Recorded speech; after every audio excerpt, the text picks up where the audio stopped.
Hello दोस्तों, तो आप लोग कैसे हैं? आई होप आप लोग अच्छे और मस्त होंगे।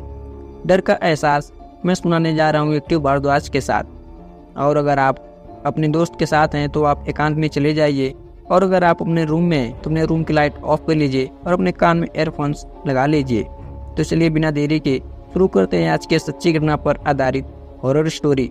और हाँ, अगर यह स्टोरी आप लोग पूरा सुनते हैं तो मुझे उम्मीद है, मुझे विश्वास है कि आपके पैरों तले ज़मीन खिसक जाएगी और यह स्टोरी आपको बेहद पसंद आएगी। तो चलिए बिना देरी के और बिना ढोंग ढकोसला के शुरू करते हैं आज की यह भूतिया स्टोरी।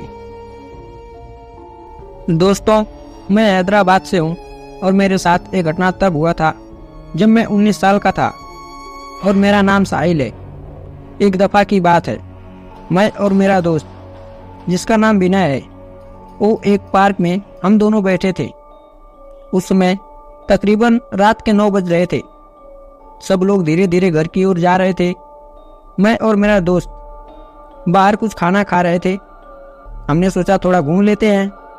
हम दोनों आराम से घूमने लगे तो हम एक पुराने दरख्त के पास जाकर रुक गए और मैंने अपने दोस्त से कहा कि मैं एक गाना लगाता हूँ कि तभी अचानक नमाज होने लगी।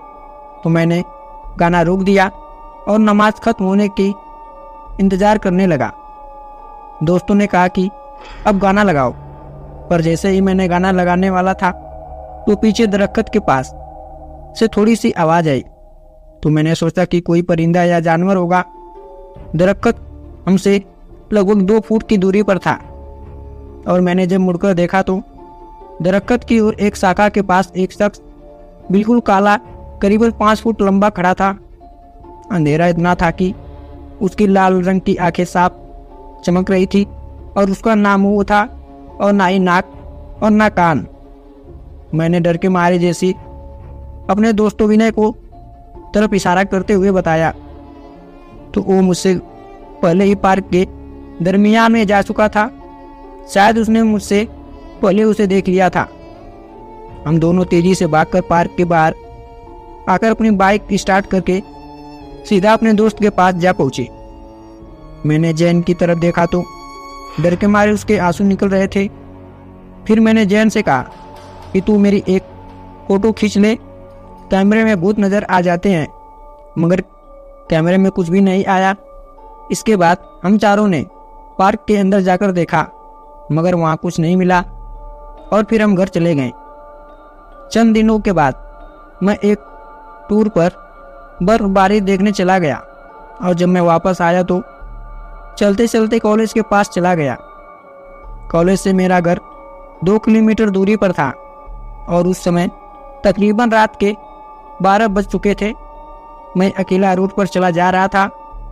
तकरीबन 1 किलोमीटर गुजरने के बाद कब्रिस्तान आया तो मैं घबरा गया और जब मैं कब्रिस्तान के करीब से गुजरा तो मुझे डर लगने लगा और मेरा दिमाग काम करना बंद कर चुका था।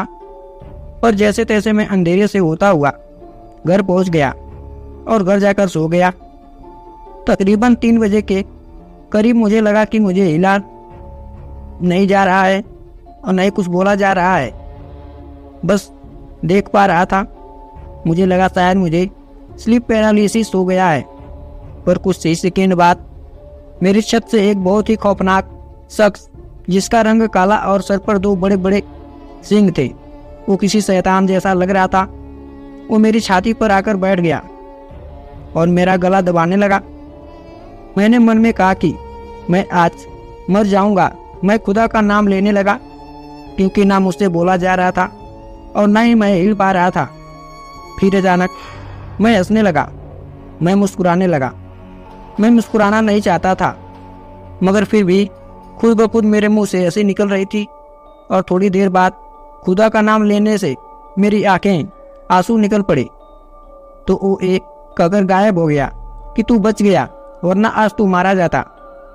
और मैं जैसे ही ठीक हुआ तो मैंने पूरे घर में सबको तलाश किया, मगर सब लोग 3rd फ्लोर पर सो रहे थे और मैं बस सबसे नीचे वाले कमरे में अकेला सोया था।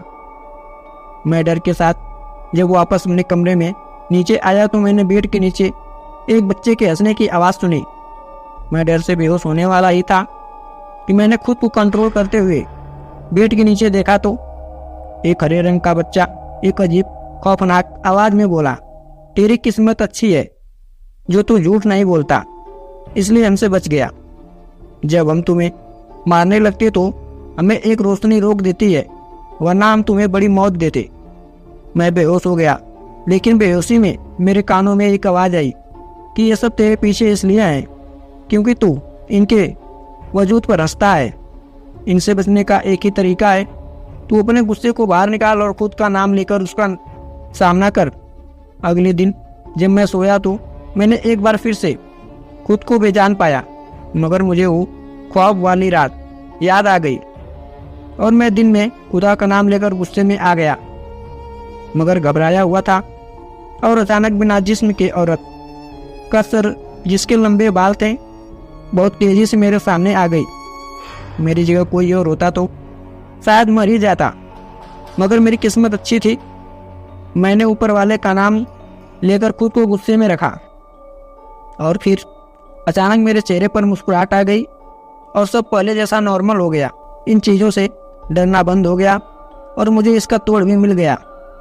तो दोस्तों, देखा आपने, अगर आपके अंदर निडरता और आपको किसी की सहायता लेने की ज़रूरत नहीं और ऊपर वाले को सदैव आपके साथ होते हैं, तो आप ऊपर वाले पर विश्वास रखें और जो भी करना है मन से करें, ध्यान से करें। जैसे कहते हैं, मानो तो देव नहीं तो पत्थर। तो दोस्तों, जैसे भूत प्रेत और बिना दिखने वाली चीज़ें इस संसार में मौजूद हैं, वैसे भगवान भी हैं। बस ज़रूरत है आपको तो एक अंतरात्मा, एक मन और शांति से देखने की। तो इस कहानी को यहीं समाप्त करते हैं और मिलते हैं एक नई कहानी के साथ नेक्स्ट वीडियो में। और यह कहानी आपको पसंद आई हो तो वीडियो को लाइक, चैनल को सब्सक्राइब जरूर करें। तो चलिए, तब तक के लिए आप सभी का धन्यवाद।